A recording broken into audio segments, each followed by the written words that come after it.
জুলাই আগস্টের হত্যাযজ্ঞের মামলায় সাবেক প্রধানমন্ত্রী শেখ হাসিনা, আসাদুজ্জামান খান কামাল, চৌধুরী আব্দুল আল মামুন সহ ৬৩ জনের বিচার চলছে আন্তর্জাতিক অপরাধ ট্রাইব্যুনালে।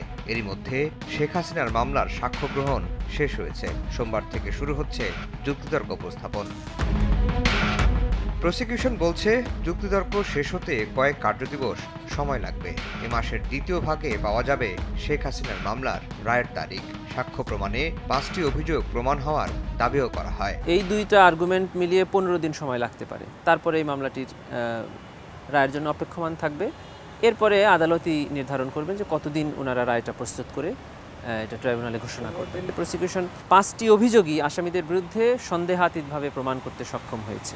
আনুষ্ঠানিক বিচার শুরু হতে যাচ্ছে ওবায়দুল কাদের সহ ১ ডজন আওয়ামী লীগ নেতার। তদন্ত শেষ পর্যায়ে রয়েছে যুবলীগ সভাপতি শেখ ফজলে শামস পরশ, সেক্রেটারি মাইনুল হোসেন খান নিখিল, নিষিদ্ধ ঘোষিত সংগঠন ছাত্রলীগের সভাপতি সাদ্দাম হোসেন, সাধারণ সম্পাদক শেখ ওয়ালি আসিফ ইনান সহ অন্তত ১০ মামলার আনুমানিক ১০টি তদন্ত প্রতিবেদন প্রসিকিউশনের হাতে খুব শীঘ্রই আসবে।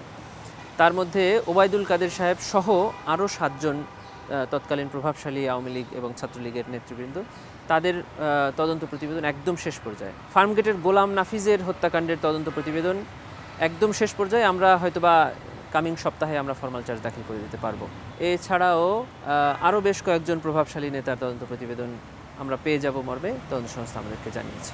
দল হিসেবে আওয়ামী লীগের বিচারের উদ্যোগ নেওয়া হবে কিনা সে বিষয়ে সরকারের সিদ্ধান্ত পেলে তদন্ত শুরু করা হবে বলেও জানান Gazi M S Tamim. Government যদি সিদ্ধান্ত নেয় মনে করে, তাহলে আওয়ামী লীগের বিরুদ্ধে অথবা যে কোনো রাজনৈতিক দলের বিরুদ্ধে তদন্ত প্রক্রিয়া আমরা শুরু করব। আফজাল হোসেন, সময় সংবাদ, ঢাকা।